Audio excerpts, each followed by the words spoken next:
Hello friends, welcome to plantoholic by Shrenika. और अपने cell and cell organelles chapter को continue करते हुए आज हम स्टडी करेंगे एक न्यू टॉपिक को। What is the topic? तो टॉपिक बताने से पहले मैं आपको पहले एक थॉट बताती हूँ, एक positive thought. When you focus on the good gets better. जब हम किसी चीज़ पर फोकस करते हैं, नॉट ओनली द गुड, मैं आपको बेसिकली किसी भी चीज़ पे बता रही हूँ। जब हम किसी भी चीज़ पे फोकस करते हैं तो वो चीज़ एम्पलीफाई हो जाती है, वो और ज़्यादा बढ़ जाती है। हम किसी चीज़ पे फोकस करेंगे तो हम राई को पहाड़ बना सकते हैं उस पर फोकस करके। इट मीन्स दैट कि if you are focusing on a problem तो वो प्रॉब्लम आपको बड़ी लगेगी। If you are focusing on the solution तो आपको सॉल्यूशन मिल जाएगा। If you are focusing on a bad thing तो वो आपको बहुत ज़्यादा बैड लगेगी। लेकिन if you are focus on the good, when you focus on the good gets better. अगर आप एक अच्छी चीज़ पे फोकस करते हैं, किसी की अच्छी आदत पर फोकस करते हैं, तो वो चीज़ और ज़्यादा एम्पलीफाई हो जाती है, वो आपको भी खुश करती है और अदर पर्सन को भी खुश करती है। So must remember that when you focus on the good gets better. और अगर कोई चीज़ अच्छे से बेटर हो जाएगी तो वो और भी ज़्यादा हमारे लिए बेनिफिशियल होगी, इज़न्ट इट? चलिए आते हैं आज के टॉपिक पर। आज का टॉपिक है माइक्रो बॉडीज़। आज हम माइक्रो बॉडीज़ को स्टडी करेंगे और the two micro bodies we are going to study are peroxisomes and glyoxysomes. तो आज हम पेरोक्सीसोम्स और ग्लाइऑक्सीसोम्स को स्टडी करेंगे। माइक्रो बॉडीज़ जो होते हैं, देखिए ये स्फेरिकल या ऑब्लेट शेप के होते हैं। They are bounded by a single membrane and have an interior or matrix which is amorphous और granular। इनके पास एक सिंगल मेम्ब्रेन होती है। जैसे हमने ज़्यादातर सेल ऑर्गेनल्स पढ़ी, mitochondria we have studied, Golgi apparatus, chloroplast. So we saw that कि बेसिकली उन सब के पास क्या होती है, डबल मेम्ब्रेन होती है। बट यहाँ पर ये जो माइक्रो बॉडीज़ हैं, और लास्ट टाइम हमने कौन सा टॉपिक स्टडी किया था, लाइसोसोम्स, उनके पास भी सिंगल यूनिट मेम्ब्रेन होती है। And these micro bodies also have single unit membrane. और इनका जो इंटीरियर होता है, यानी कि जो इनकी मैट्रिक्स होती है, वो अमॉर्फस होती है और ग्रैनुलर होती है। इट कैन बी अमॉर्फस और granular. Micro bodies are most easily distinguished from other cell organelles by their content of catalase enzyme. अब जैसे आप माइक्रोस्कोप के अंदर ऑब्जर्व कर रहे हो, एक सेल को ऑब्जर्व कर रहे हो, तो आप माइक्रो बॉडीज़ को दूसरे सेल से कैसे डिफ्रेंशिएट करोगे? उसको डिफ्रेंशिएट करने का तरीका है कैटालेज एंजाइम। माइक्रो बॉडीज़ जो होती हैं, इनके अंदर कैटालेज एंजाइम्स का कंटेंट ज़्यादा होता है। तो कंटेंट ज़्यादा होता है तो जब इनकी स्टेनिंग करते हैं, एक स्पेशल टाइप का स्टेन होता है माइक्रो बॉडीज़ को स्टेन करने के लिए। तो जो स्पेशल टाइप का स्टेन होता है जिससे माइक्रो बॉडीज़ को स्टेन करते हैं, तो उससे क्या होगा, वो डार्क कलर का, जहाँ पर भी माइक्रो बॉडीज़ होंगी, यानी कि पेरोक्सीसोम्स और ग्लाइऑक्सीसोम्स होंगे, वो आपको डार्क रीजन दिखेगा। डार्क रीजन क्यों होगा? वो बाकी सारे ऑर्गेनल्स के कंपैरिजन में डार्कर होगा, क्योंकि वहाँ पर कैटालेज कंटेंट ज़्यादा है। Two types of micro bodies namely peroxisomes and glyoxysomes हम देखने को मिलती हैं हमें। These two organelles differ both in their enzyme complement and in the type of tissues in which they found. तो ये दो माइक्रो बॉडीज़ हैं और इन दोनों, ये एक दूसरे से कैसे अलग हैं? इन दोनों का एंजाइम कॉम्प्लीमेंट अलग होता है, मतलब दोनों के अंदर डिफरेंट टाइप्स की एंजाइम होती हैं, दोनों अलग अलग टाइप के टिश्यूज़ में पाए जाते हैं। पेरोक्सीसोम्स जो होते हैं ये एनिमल सेल्स में पाए जाते हैं और जो हायर प्लांट की लीव्स होती हैं उनमें पाए जाते हैं। वेयर एज अभी हम ग्लाइऑक्सीसोम्स के बारे में पढ़ेंगे तो हमें जानने को मिलेगा it is only found in the plants और बेसिकली इन द सीड्स, जो सीड्स होती हैं उनमें पाए जाते हैं। They contain catalase and oxidase, example D amino oxidase and urate oxidase. तो इनके अंदर क्या होता है, इनके अंदर पेरोक्सीसोम्स के अंदर कैटालेसिस एंजाइम होती है और ऑक्सीडेसिस एंजाइम्स होती हैं। और ऑक्सीडेसिस का एग्जाम्पल है D amino oxidase and urate oxidase. In both, they participate in the oxidation of substrate, producing hydrogen peroxide, which is subsequently destroyed by catalase activity। ये इसमें देखो क्या होता है, सबसे पहले जो ऑक्सीडेसिस एंजाइम होती हैं, ये ऑक्सीडेसिस एंजाइम एक सबस्ट्रेट का ऑक्सीडेशन करती हैं। उस सबस्ट्रेट के ऑक्सीडेशन से hydrogen peroxide H2O2, hydrogen peroxide H2O2 produce होती है। अब आपको पता होगा कि जो हाइड्रोजन पेरोक्साइड है ये सेल्स के लिए हार्मफुल होती है,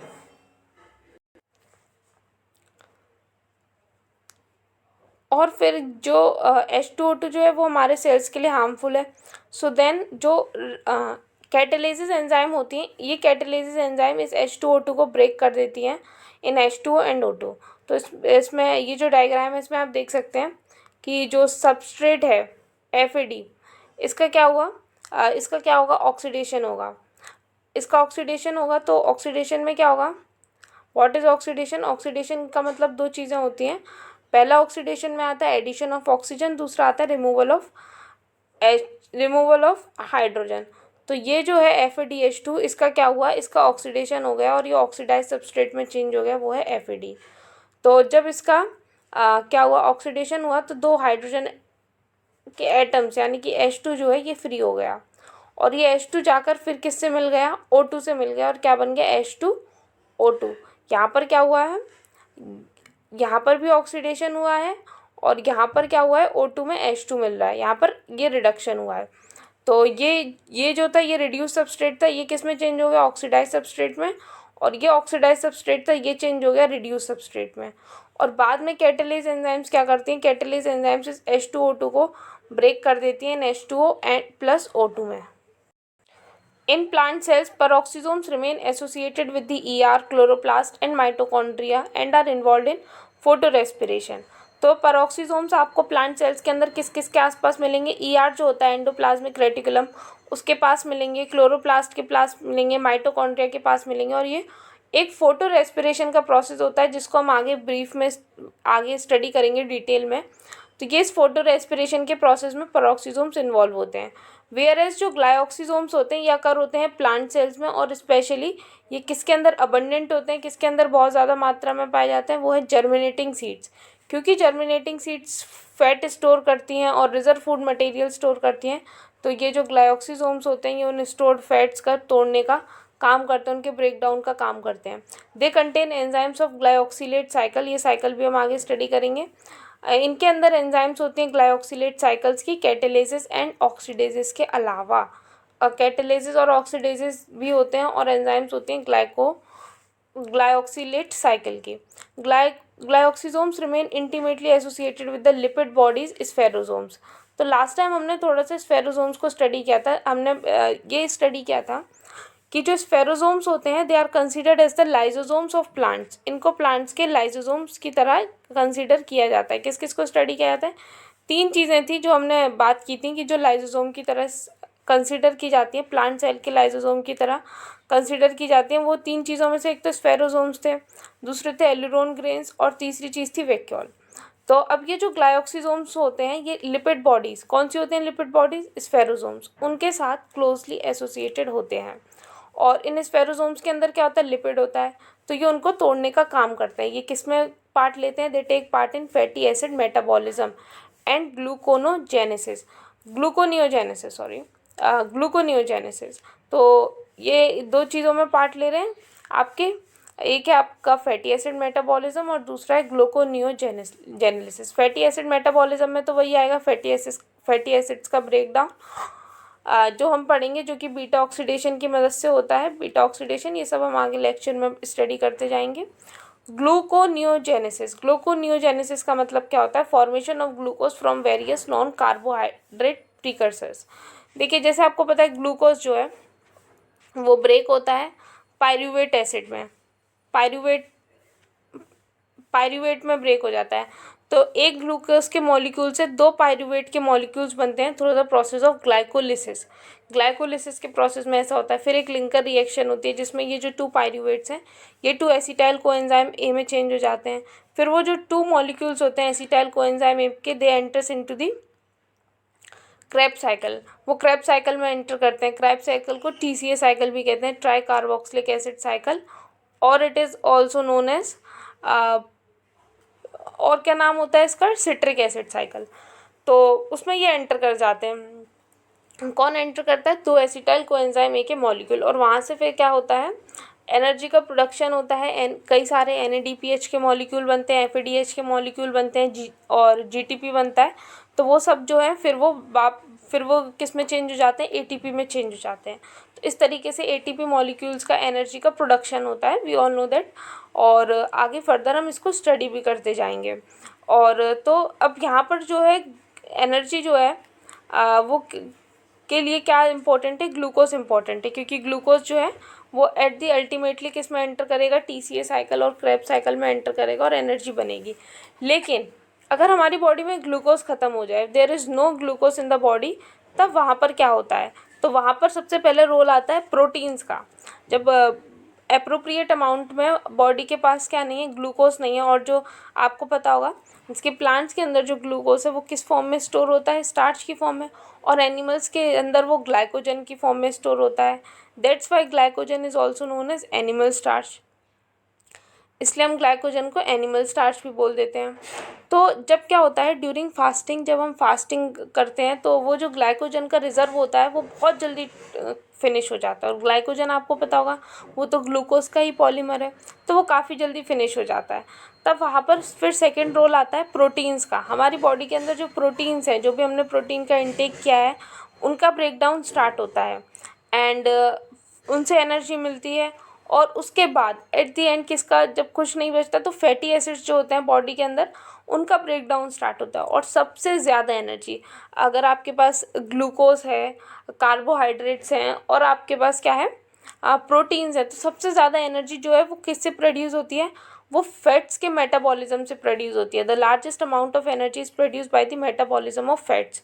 तो अब आप देखेंगे कि ये जो फैट्स हैं और प्रोटीन्स हैं, ये तो नॉन कार्बोहाइड्रेट चीज़ें हैं। तो जब नॉन कार्बोहाइड्रेट चीज़ों से ग्लूकोज बनता है, पहले हम ग्लूकोज बनाते हैं, ये जो फैटी एसिड्स हो गए आपके और प्रोटीन्स हो गए, इनसे पहले ग्लूकोज बनाया जाता है, देन वो ग्लूकोज का फिर ग्लाइकोलिसिस होता है, फिर वो क्रेब्स साइकिल में एंटर करता है, दिस होल थिंग हैपेंस। तो जब भी नॉन कार्बोहाइड्रेट प्रीकर्सर से ग्लूकोज बनाया जाता है, that process is called gluconeogenesis.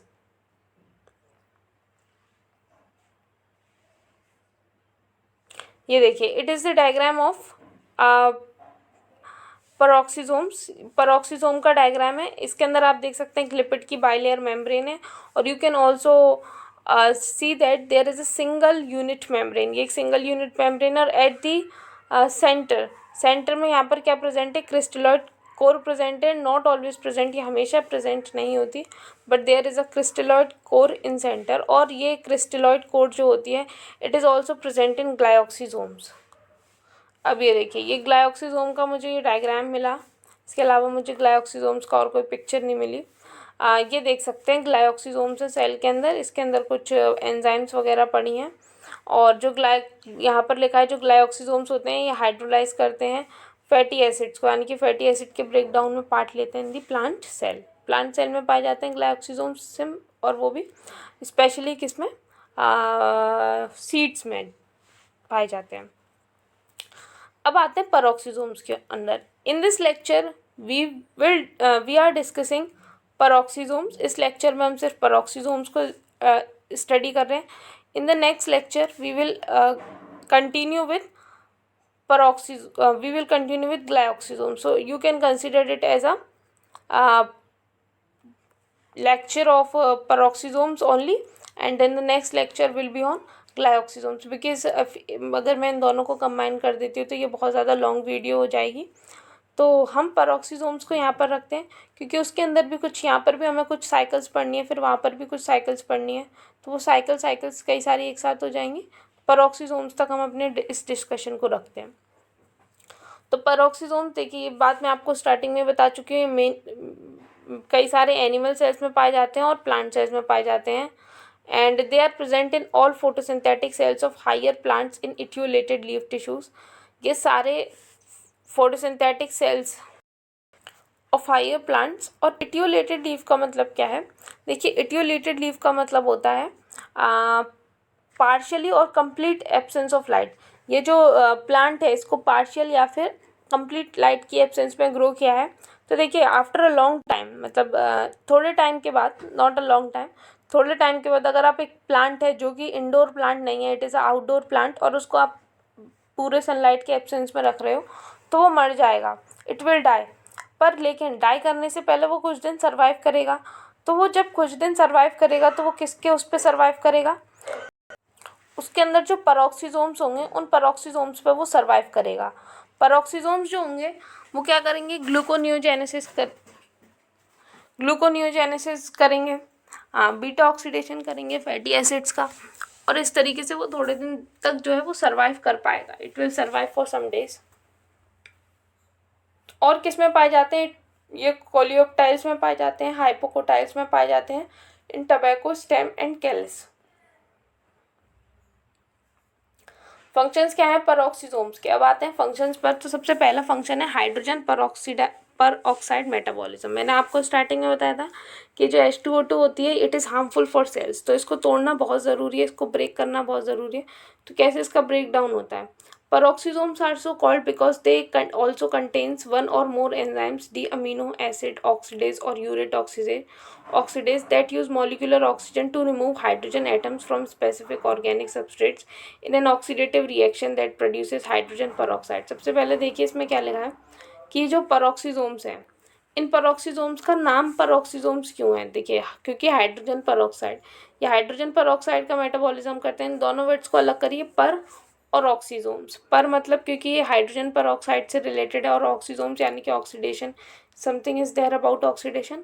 तो या इनके अंदर क्या, मैंने आपको स्टार्टिंग में बताया था, ऑक्सीडेसिस एंजाइम होती है। वो ऑक्सीडेसिस एंजाइम क्या करती हैं? वो ऑक्सीडेसिस एंजाइम एक स्पेसिफिक ऑर्गेनिक सबस्ट्रेट में से हाइड्रोजन को रिमूव करती हैं, और ऑक्सीडेटिव रिएक्शन होती है, ऑक्सीडेशन की रिएक्शन होती है, और हाइड्रोजन peroxide जो है वो प्रोड्यूस होता है इन दिस वे। ये देखिए आर यहाँ पर क्या है, what is the meaning of the R? R यहाँ पर एक ऑर्गेनिक सबस्ट्रेट है, उस आर में से H2O रिमूव होंगे, और वो H2 कहाँ चले जाएंगे? O2 के पास चले जाएंगे, और क्या प्रोडक्ट्स बनेंगे? R प्लस H2O2, ये दो प्रोडक्ट्स बनेंगे। तो कैटालेस जो होती हैं, कैटालेसिस एंजाइम्स, अब ये ऑक्सीडेसिस एंजाइम का काम खत्म, अब कैटालेसिस एंजाइम का काम आएगा। तो कैटालेस एंजाइम जो होती हैं ये लगभग 40% जो है टोटल पेरोक्सिसोम प्रोटीन का होती है, मतलब काफ़ी लार्ज अमाउंट में जो कैटालेस एंजाइम्स हैं वो इसके अंदर प्रेजेंट है। ये किसको यूटिलाइज करती हैं? ये यूटिलाइज करती हैं H2O2 को, जो जनरेट हुआ है दूसरी एंजाइम्स ने जनरेट किया, उसको क्या करती हैं? ऑक्सीडाइज करती हैं दूसरे सब्सटेंस में, in a wide variety of substance including alcohol, phenol, formic acid and formaldehyde by peroxidative reaction. इसका मतलब ये हुआ कि जो H2O2 है, हाइड्रोजन peroxide है, ये इन सारे सब्सटेंसेस के ऑक्सीडेशन में भी हेल्प करता है, जैसे कि अल्कोहल हो गया, फिनॉल, फॉर्मिक एसिड, फॉर्मेल्डिहाइड, इन सब के ऑक्सीडेशन में मदद करता है। जिसके आपको क्या पता होगा? ये पता होगा आपको कि जो भी कोई भी पर्सन है जो अल्कोहल कंज्यूम करता है, if a person is drinking alcohol, तो जो उसकी बॉडी के अंदर जो हाफ ऑफ द 50% जो अल्कोहल होता है वो ऑक्सीडाइज कर दिया जाता है। किसके अंदर ऑक्सीडाइज हो जाता है? वो एसिटल्डिहाइड के अंदर ऑक्सीडाइज हो जाता है। अब ये रिएक्शन को देखिए, जब H2O2 का ब्रेक डाउन होता है तो इस रिएक्शन में क्या होता है? H2O2 R dash H2। अब R डैश का मतलब क्या है? ये कोई दूसरा ऑर्गेनिक सबस्ट्रेट है, ये आता है और ये क्या करता है? फिर से अपने हाइड्रोजन को डोनेट करता है, और क्या बनता है यहाँ पर? वाटर के 2 मॉलिक्यूल्स बन जाते हैं। इस टाइप की जो रिएक्शन होती है ऑक्सीडेटिव रिएक्शन, ये पर्टिकुलरली किस में इंपॉर्टेंट होती है? It is particularly important in liver and kidney cells, क्योंकि लिवर और किडनी सेल्स किसका काम करते हैं? डिटॉक्सिफिकेशन का काम करते हैं। ये हमारी बॉडी के जो बॉडी के अंदर जो फ्लूइड्स हैं उनको डिटॉक्सिफाई कर रहे हैं, उनका डिटॉक्सिफिकेशन कर रहे हैं। ब्लड स्ट्रीम में जो मॉलिक्यूल्स हैं, जो टॉक्सिक मॉलिक्यूल्स हैं, उनको डिटॉक्सिफाई करते हैं। तो ऐसे ही इस तरीके से almost half of the alcohol one drinks is oxidize to acetaldehyde in this way. इसी तरीके से जो हाफ ऑफ द अल्कोहल एक पर्सन जो कंज्यूम करता है वो एसिटल्डिहाइड में ऑक्सीडाइज हो जाता है। However when excess of H2O2 accumulates in the cell, catalysis converts H2O2 to H2O। जब सेल में बहुत ज़्यादा H2O2 एक्सेस अमाउंट में एक्यूमुलेट होने लगते तो उसको किस में डायरेक्ट कन्वर्ट होना पड़ता है? इसको कन्वर्ट होना पड़ता है H2O में प्लस O2 में, डायरेक्टली कन्वर्ट हो जाती है। H2O2 and ageing. अब H2O2 का एजिंग से क्या लेना देना है? मतलब H2O2 जो है हाइड्रोजन peroxide, इसका सेल एजिंग से क्या लेना देना है? किस तरीके से ये सेल एजिंग का एक फैक्टर है, किस तरीके से सेल के एजिंग में रोल प्ले करती है। जो साइटोसोलिक H2O2 होती है, अब देखिए ये जो H2O2 है हाइड्रोजन peroxide, ये 2 जगह पाई जाती है। First it is found in cytosol and second it is found in the peroxisomes। तो साइटोसोलिक H2O2 जो होती है इसको कौन प्रोड्यूस करता है? It is produced by mitochondria. Mitochondria produce करते हैं, ER की मेम्ब्रेन्स प्रोड्यूस करती हैं। Also there are also H2O2 producing enzymes localized in the cytoplasmic matrix. तो H2O2 को प्रोड्यूस करने वाली जो एंजाइम्स हैं वो साइटोप्लाज्मिक मैट्रिक्स में भी प्रोड्यूस होती हैं, लेकिन जो पेरोक्सीसोम्स के अंदर प्रोड्यूस होने वाली जो H2O2 है, उनके लिए सेफ्टी वाल्व का काम कौन करता है? Catalase enzyme. जैसे ही पेरोक्सीसोम के अंदर H2O2 का अमाउंट इंक्रीज होगा, ज़्यादा तो कैटेलेज, अभी हमने पढ़ा, कैटेलेज उसको डायरेक्टली वाटर में कन्वर्ट कर देती है। और जब जो साइटोप्लाज्म के अंदर जो H2O2 का कंटेंट है, उससे कौन डील करता है? उससे ग्लूटाथियोन पेरोक्सीडेज एंजाइम, देखिए ग्लूटाथियोन पेरोक्सीडेज एंजाइम डील करती है। और ये जो एंजाइम है ग्लूटाथियोन पेरोक्सीडेज, ये कैपेबल होती है हाइड्रोपेरोक्साइड्स को भी मेटाबोलाइज करने में और H2O2 को भी मेटाबोलाइज करने में, जो कि साइटोसोल में प्रेजेंट है और माइटोकॉन्ड्रिया में प्रेजेंट है। अब हाइड्रोपेरोक्साइड क्या होता है? हाइड्रोपेरोक्साइड जैसे कि जो H2O2 है, H2O2 में 2 हाइड्रोजन है, इसमें से आप एक हाइड्रोजन को हटा दो और यहाँ पर R ग्रुप लगा दो, तो क्या बन जाएगा? हाइड्रोपेरोक्साइड। ये हाइड्रोपेरोक्साइड्स का फॉर्मूला होता है, you can also write it as ORO2H। ये हाइड्रोपेरोक्साइड्स होते हैं ROOH, और you can say RO2H। The production of super oxide ion O2 negative, super oxide ion क्या है? O2 नीचे है और ऊपर नेगेटिव है, दिस इज O2 नेगेटिव। अब देखिए हमारी बॉडी के अंदर जो भी रेडिकल्स होते हैं, जो ये जैसे कि ये सुपर ऑक्साइड आयन है माइटोकॉन्ड्रिया के अंदर, साइटोसोल के अंदर, ये बहुत ज़्यादा हार्मफुल होते हैं। ये किस तरीके से हार्मफुल होते हैं? ये आपके जाके डीएनए को परेशान करेंगे, और उसमें म्यूटेशन कॉज कर देंगे। अब डीएनए में म्यूटेशन कॉज होने से क्या होता है, ये तो हम सबको पता है। तो डीएनए में म्यूटेशन कॉज होगी तो उसका जो प्रोटीन सिंथेसिस का जो प्रोसेस है वो हैम्पर हो जाएगा। And we also know that कि ये जो रेडिकल्स हैं, ये जो सुपर ऑक्साइड आयन हो गया और ये सब क्या करते हैं? They are also responsible for the cancer के लिए भी ये रिस्पॉन्सिबल होते हैं। तो इन सबको रिमूव करना भी बहुत ज़्यादा इंपॉर्टेंट है। तो इनको कौन रेगुलेट करता है? They are regulated mainly by the enzyme super oxide dismutase. तो इसको रेगुलेट करती है सुपर ऑक्साइड डिसम्यूटेज एंजाइम। बहुत इंपॉर्टेंट नेम हो गया ये हमारे लिए, super oxide dismutase enzyme. All of these protective enzymes are present in higher levels in aerobic tissues. जो एरोबिक टिश्यूज होते हैं उनके अंदर ये सारी एंजाइम्स जो हैं ये काफ़ी ज़्यादा हायर लेवल में होती है वहाँ। तो हमने किसको समझा? हमने हाइड्रोजन पेरोक्साइड के मेटाबॉलिज्म को समझा, which is the first function of the पेरोक्सीसोम्स। अब हम पेरोक्सीसोम्स के सेकंड फंक्शन पे जाते हैं, फोटो रेस्पिरेशन। जो मैंने आपको स्टार्टिंग में बोला था कि हम इसको आगे डिटेल में स्टडी करेंगे, पेरोक्सीसोम्स का फंक्शन होता है। तो फोटो रेस्पिरेशन क्या होता है? Photo respiration is a wasteful process. इसका कोई सिग्निफिकेंस नहीं है, ये एक वेस्ट प्रोसेस है। इसमें प्लांट टिश्यूज़ क्या करते हैं? वो CO2 को जो CO2 होती है जो फिक्स्ड है उसको अनफिक्स कर देते हैं। मतलब होता क्या है कि जैसे कि प्लांट जो है वो फोटोसिंथेसिस का प्रोसेस करता है तो वो CO2 को फिक्स करता है, इट फिक्सेस CO2। लेकिन फोटो रेस्पिरेशन में क्या होता है? फोटो रेस्पिरेशन में in the presence of light, जब लाइट की प्रेजेंस होती है, इसके लिए 2 कंडीशन है, एक लाइट की प्रेजेंस और दूसरी कंडीशन है लो टेंशन ऑफ CO2। CO2 जो है वो एनवायरनमेंट में कम है, CO2 की टेंशन्स लो हैं और O2 की टेंशन्स हाई हैं। तो प्लांट के पास ऑप्शन नहीं बचता, और जो रुबिस्को एंजाइम होती है, रुबिस्को एंजाइम, ये जो रुबिस्को एंजाइम होती है इसके पास एक ही एक्टिव साइट होती है, it has only 1 active site.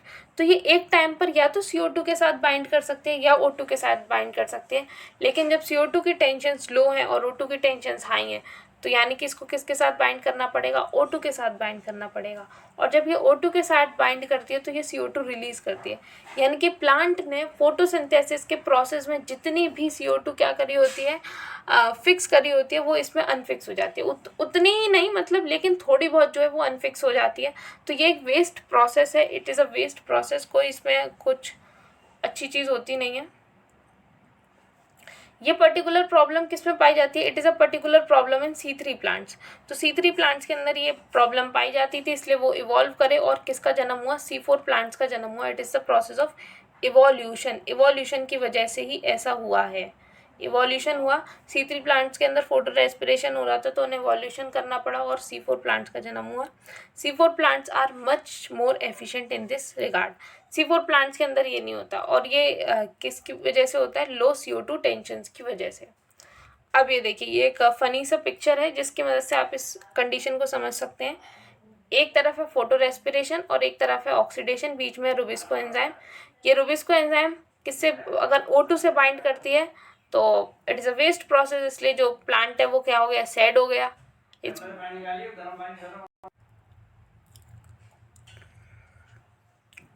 और यहाँ पर क्या है, जब रुबिस्को एंजाइम CO2 के साथ बाइंड कर रही है the plant is happy because यहाँ पर फोटोसिंथेसिस का प्रोसेस हो रहा है। देखिए यहाँ पर इसमें CO2 रिलीज हो रही है ना, तो इसमें फोटो रेस्पिरेशन में CO2 रिलीज होती है, वेयर एज यहाँ पर शुगर बनता है फोटोसिंथेसिस के प्रोसेस में, यानी कि CO2 फिक्स हो जाती है। अब ये देखिए, ये this is the whole process of photo respiration. Photo respiration का जो प्रोसेस है हम इसको एक साइकिल की हेल्प से ही स्टडी करेंगे। इस प्रोसेस में 3 ऑर्गेनेल्स होती हैं। There are 3 organelles. First is chloroplast, peroxisome and mitochondria, जो इसमें पार्ट लेती हैं।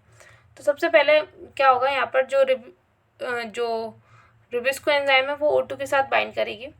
रुबिस्को एंजाइम जो है वो जो RUBP होता है, RUBP राइबुलोज 1,5 बिसफॉस्फेट, ये जो राइबुलोज 1,5 बिसफॉस्फेट है ये O2 के साथ रिएक्ट करेगा in the presence of Rubisco enzyme.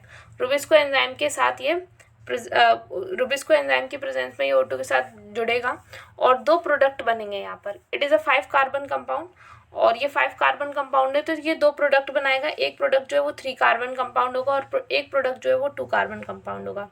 जो 3 कार्बन कंपाउंड होगा PGA, जिसके हम PGA के नाम से जानते हैं, और यहाँ पर PG लिखा है तो आप PG भी लिख सकते हैं। इसका होता है 3 फॉस्फोग्लिसरेट, ये होता है 3 फॉस्फोग्लिसरेट। तो ये जो 3 फॉस्फोग्लिसरेट होता है ये तो केल्विन साइकिल में एंटर कर जाता है। यहाँ पर ये देखिए, ये जो 3 फॉस्फोग्लिसरेट है तो केल्विन साइकिल में एंटर कर गया और यहाँ पर CO2 रिलीज होगी, सॉरी CO2 एंटर करेगी।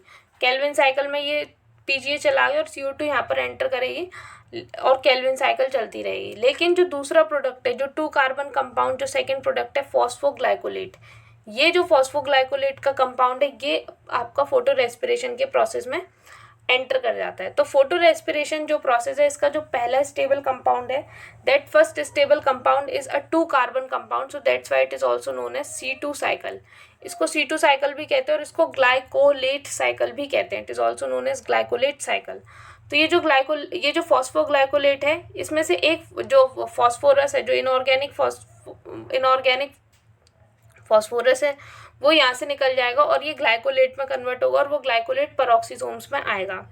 अब पेरोक्सिसोम्स के अंदर क्या होगा, पेरोक्सिसोम्स के अंदर O2 का एडिशन होगा और ये जो किसका फॉर्मेशन होगा, H2O2 का फॉर्मेशन होगा। और क्या होगा इसका, ये जो ग्लाइकोलेट है ये ग्लाइऑक्सीलेट में चेंज हो जाएगा और H2O2 जो है ये इवेंचुअली किस में ब्रेक हो जाएगा, ये H2O2 H2O प्लस O2 में ब्रेक हो जाएगा। कैटेलिस एंजाइम इस H2O2 को ब्रेक कर देंगे, एक्यूमुलेट तो हो नहीं सकता, हार्मफुल फॉर द सेल। और ग्लाइकोलेट जो है वो ग्लाइऑक्सीलेट में चेंज हुआ। फिर ये जो ग्लाइऑक्सीलेट है ये ग्लाइसिन में चेंज होता है और ये जो ग्लाइसिन है ये माइटोकॉन्ड्रिया के अंदर एंटर करता है। ग्लाइसिन माइटोकॉन्ड्रिया के अंदर आ गया। फिर ये जो ग्लाइसिन है ये सीरीन में चेंज होता है, ग्लाइसिन चेंजेस इनटू सीरीन। अब यहाँ पर ये जो रिएक्शन है ये स्टार्ट होती है, ये राइबुलोज 1,5 बिसफॉस्फेट के 2 मॉलिक्यूल्स के साथ स्टार्ट होती है, स्टार्ट्स विद 2 मॉलिक्यूल्स। तो फॉस्फोग्लाइकोलेट के भी 2 मॉलिक्यूल्स होते हैं, ग्लाइकोलेट के भी 2 मॉलिक्यूल्स होते हैं, ग्लाइऑक्सीलेट के भी 2 मॉलिक्यूल्स हैं, ग्लाइसिन के भी 2 मॉलिक्यूल्स हैं। अब जो ग्लाइसिन है it is a 2 carbon compound और इसके 2 मॉलिक्यूल्स है तो टोटल कितने कार्बन हो गए, 4 कार्बन हो गए। इस 4 कार्बन में से एक कार्बन जो है वो CO2 में चला जाता है। अब देखिए यहाँ पर CO2 रिलीज हुई है, that's why this process unfix the CO2, ये CO2 को अनफिक्स करता है। और जो सीरीन है 3 कार्बन कंपाउंड, तो सीरीन जो है वो 3 कार्बन कंपाउंड बनता है और उसका एक ही मॉलिक्यूल बनता है। ये जो सीरीन है ये सीरीन फिर माइटोकॉन्ड्रिया से निकल कर कहाँ पर आ गया, पेरोक्सिसोम्स में आ गया और पेरोक्सिसोम्स में ये ग्लिसरेट में चेंज होता है। फिर ये जो ग्लिसरेट है वो 3PGA में चेंज हो जाता है, it also changes into 3PGA। और मैंने आपको बताया कि 3PGA को आप 3PG भी बोल सकते हो। 3 फॉस्फोग्लिसरेट में चेंज होता है और यहाँ पर ATP का यूज़ होता है क्योंकि ग्लिसरेट में क्या जुड़ रहा है, फॉस्फेट ग्रुप जुड़ रहा है, तो ATP changes into ADP ATP जो है वो किस में चेंज हो रहा है, एडीपी में चेंज हो रहा है, और इनऑर्गेनिक फॉस्फेट जो है वो किस में ऐड हो रहा है, वो आपका ग्लिसरेट में ऐड हो रहा है, ग्लिसरेट जो है वो 3-फॉस्फोग्लिसरेट में चेंज हो रहा है। Then this three phosphoglycerate enters into Calvin cycle, और यहाँ पे देखिए ये जो CO2 और अमोनिया यहाँ पर प्रोड्यूस हो रहे हैं। तो ये जो प्रोसेस है ये किसका काम करता है, कि CO2 को अनफिक्स करने का काम करता है। It is a waste process photo respiration. ये पेरोक्सीसोम्स के अंदर होता है, इट अकर्स इन पेरोक्सीसोम्स, हमने देख लिया, और माइटोकॉन्ड्रिया भी इन्वॉल्व है और क्लोरोप्लास्ट भी इन्वॉल्व है। So it is also one of the functions of पेरोक्सीसोम्स। अब आते हैं दूसरे फंक्शन पर, वो है बीटा ऑक्सीडेशन। अब ये जो बीटा ऑक्सीडेशन है ना, इस बीटा ऑक्सीडेशन को हम जो है और भी ज़्यादा अच्छे तरीके से पूरी with the help of diagrams and with the help of flow charts हम स्टडी करेंगे ग्लाइऑक्सीसोम्स के पार्ट में, क्योंकि ये जो बीटा ऑक्सीडेशन है ये आपका ग्लाइऑक्सीसोम्स में भी होता है, इट ऑल्सो अकर इन पेरोक्सीसोम्स में भी होता है, it also occurs in mitochondria में भी एटीपी का प्रोडक्शन होता है, तो ये माइटोकॉन्ड्रिया में भी होता है। और यहाँ पर हम इसका बिल्कुल छोटा सा ग्लिम्स ले रहे हैं, हम जो इसको कम्प्लीटली डिस्कस करेंगे वो ग्लाइऑक्सीसोम्स में डिस्कस करेंगे। तो बीटा ऑक्सीडेशन में क्या होता है, जो रैट के लिवर सेल्स में देखा गया है कि जो पेरोक्सीसोम्स है उनके अंदर बीटा ऑक्सीडेशन होता है फैट के मेटाबॉलिज्म के लिए, फैट के ब्रेकडाउन के लिए। यहाँ पर क्या होता है, सबसे पहले मैं आपको बता देती हूँ इसमें क्या होता है, क्या है बीटा ऑक्सीडेशन के प्रोसेस में, आपको थोड़ा सा आइडिया दे देती हूँ। बीटा ऑक्सीडेशन के प्रोसेस में सबसे पहले जो फैटी एसिड होता है उसको एक्टिवेट किया जाता है। फैटी एसिड एक्टिवेट होकर एसाइल को एंजाइम ए में चेंज हो जाता है। I am not saying acetyl, I am saying acyl. किस में चेंज होता है, एसाइल को एंजाइम ए में चेंज होता है। तो वो फैटी एसिड को एक्टिवेट किया जाता है, वो एसाइल को एंजाइम में चेंज हो जाता है, फिर वो मेम्ब्रेन को क्रॉस करता है, और वो मेम्ब्रेन को क्रॉस कर कर कहाँ पर पहुँचता है, फिर वहाँ पर वो मैट्रिक्स के अंदर आता है, और वहाँ पर उसका क्या स्टार्ट होता है, वहाँ पर उसका मेटाबॉलिज्म स्टार्ट होता है। तो ये जो एसाइल को एंजाइम है, हमने फैटी एसिड को एक्टिवेट किया, एसाइल को एंजाइम ए में चेंज किया, और ये फाइनली जो बनता है वो क्या बनता है, एसाइल को enzyme A and acetyl co enzyme A बनता है। फिर जो एसिटाइल को एंजाइम ए बना है, वो एसिटाइल को एंजाइम ए जो है वो किस में चेंज हो जाता है, acetyl co enzyme A change होता है आपका ये आपका क्रेब साइकिल में एंटर कर जाता है। Acetyl co enzyme A Krebs cycle में एंटर कर जाता है, वहाँ से फिर एनर्जी का प्रोडक्शन होता है। और ये जो एसाइल को एंजाइम है ये फिर से इस साइकिल को रिपीट करता है, इट रिपीट्स द साइकिल, ये फिर से साइकिल को रिपीट करता है। तो ये होता है इस तरीके से ऑक्सीडेशन, वो मेटाबॉलिज्म होता है। I am sorry for this noise, please ignore it. So मैं रिपीट कर देती हूँ मैं क्या कह रही थी। आई वाज सेइंग दैट कि यहाँ पर फैटी एसिड्स का क्या होता है, मेटाबॉलिज्म इसी तरीके से होता है। इन this way the fatty acids changes into fatty acids जो है वो एसिटाइल को एंजाइम ए में चेंज होता है, और फिर वो क्रेब साइकिल में एंटर करके एनर्जी का प्रोडक्शन होता है। माइटोकॉन्ड्रिया के अंदर कोई कैटेलेज नहीं होती, इसलिए जो माइटोकॉन्ड्रिया है वो टॉक्सिक हाइड्रोजन पेरोक्साइड की प्रॉब्लम से डील नहीं कर सकता, लेकिन पेरोक्सीसोम्स के अंदर कैटेलेज एंजाइम होती है, so it can deal with it. तो ये आपको याद रखना है कि माइटोकॉन्ड्रिया के अंदर कोई कैटेलेज नहीं होती। अदर फंक्शंस क्या हैं पेरोक्सीसोम्स के, अदर फंक्शन ये हैं कि जो ममेलियन सेल्स होते हैं, मैमल्स के जो सेल्स होते हैं उनके अंदर डी अमीनो एसिड्स नहीं होते, they do not contain D amino acids. पर उनके अंदर जो एनिमल्स हैं, मैमल्स हैं, उनके अंदर क्या है, उनके अंदर क्या प्रेजेंट है, पेरोक्सीसोम्स प्रेजेंट है, और पेरोक्सीसोम के अंदर डी अमीनो एसिड ऑक्सीडेज होती है, जो हम बहुत देर से पढ़ रहे हैं, डी अमीनो एसिड ऑक्सीडेज, बार बार इसका नाम आ रहा है। तो मैमल्स की सेल्स के अंदर तो डी अमीनो एसिड्स नहीं है, तो ये किसके ब्रेक डाउन के लिए। अब हमें ये पता है कि हमारी बॉडी के अंदर पैथोजेंस एंटर कर जाते हैं, पैथोजेंस एंटर करते हैं हमारी बॉडी के अंदर, बैक्टीरिया वगैरह एंटर कर जाते हैं। तो इन बैक्टीरिया की जो सेल वॉल होती है इसमें पेप्टिडोग्लाइकेंस होते हैं, बैक्टीरिया की सेल वॉल में पेप्टिडोग्लाइकेंस होते हैं। ये पेप्टिडोग्लाइकेंस किसके बने होते हैं, these peptidoglycans are made up of D amino acids, ये डी अमीनो एसिड्स के बने होते हैं। तो दैट्स वाई इनके जो डी अमीनो एसिड्स हैं उनको ब्रेक करने का काम करती हैं ये पेरोक्सीसोम्स के एंजाइम। इनको मारना ज़रूरी है ना, ये इनको बॉडी में नहीं रख सकते। तो जो हमारे इंटेस्टाइन के अंदर कुछ हार्मफुल बैक्टीरिया वगैरह एंटर कर जाते हैं, उनको ये पेरोक्सीसोम्स क्या करते हैं, उनके डी अमीनो एसिड्स को ब्रेक करते हैं with the help of their D amino acid oxidase enzyme. वही सब लिखा है जो मैंने अभी आपको समझाया। अब बात आती है बायोजेनेसिस की। What is the biogenesis of the पेरोक्सीसोम्स। तो बायोजेनेसिस को हम ओरिजिन भी कहते हैं, पेरोक्सिसोम्स का ओरिजिन कैसे होता है। अब किसी भी चीज़ का जब ओरिजिन होता है किसी भी सेल ऑर्गेनेल का, तो वो मेन 2 चीज़ों से बनी होती है। फर्स्ट इज़ इट्स प्रोटीन्स की बनी होती है और लिपिड्स की बनी होती है। तो हमें यही देखना होता है कि प्रोटीन कहाँ से आ रहे हैं और लिपिड कहाँ से आ रहे हैं इसको बनाने के लिए। तो प्रोटीन्स जो होते हैं वो 2 टाइप के होते हैं, एक होते हैं स्ट्रक्चरल और दूसरे होते हैं एंजाइमेटिक। एक जो इसका स्ट्रक्चर बनाएंगे यानी कि इसकी मेम्ब्रेन बनाएंगे, और दूसरे हैं एंजाइमेटिक जो इसके एंजाइम्स बनाएंगे। तो वो जो दोनों प्रोटीन्स है पेरोक्सिसोम के लिए, वो न्यूक्लियर जीन उनको एनकोड करता है। अब आप ये मत समझना कि ये हाँ, न्यूक्लियर जीन इनको एनकोड करता है, they are encoded by the nuclear genes, और वो साइटोसोल में साइटोप्लाज्मिक मैट्रिक्स में सिंथेसाइज होते हैं। मतलब ईआर से नहीं आते, they do not come from the ER, वो न्यूक्लियर जीन्स उनको सिंथेसाइज करता है। और उनका जो ट्रांसलेशन है वो कौन करता है, फ्री राइबोसोम्स। जो साइटोसोल में ऐसे वेल्ले पड़े होते हैं ना, मतलब अटैच नहीं होते, जो फ्री होते हैं, जो बाउंडेड नहीं होते राइबोसोम से, उन वाले फ्री राइबोसोम्स के ऊपर इनका ट्रांसलेशन होता है। ये जो प्रोटीन्स होते हैं ये या तो ल्यूमिन में या फिर मेम्ब्रेन जो होती है पेरोक्सिसोम की, वहाँ पर इनकी ज़रूरत होती है और वहाँ तक ये पहुँच जाते हैं और पेरोक्सिसोम को बनाते हैं। जो अंदर जाएंगे ल्यूमिन वाले कौन से होंगे, जो जिनको किसका फंक्शन करना होगा, एंजाइम का। और जो लिपिड्स होते हैं वो लिपिड्स कहाँ से आते हैं, लिपिड्स जो हैं वो भी इंपोर्ट किए जाते हैं साइटोसोल से। अब साइटोसोल में लिपिड्स कहाँ से आएंगे, किसने बनाए होंगे, लिपिड कौन बनाता है, lipid are formed by the smooth endoplasmic reticulum, SER बनाता है, वहीं से ये लिपिड आते हैं साइटोसोल से होते हुए, घूमते हुए, फिरते हुए आते हैं। और कौन कैरी करता है इनको, फॉस्फोलिपिड ट्रांसफर प्रोटीन्स कैरी करते हैं from their sites of synthesis on the ER membrane. ER membrane में जहाँ पर इनका सिंथेसिस होता है वहाँ से इनको लेकर आते हैं।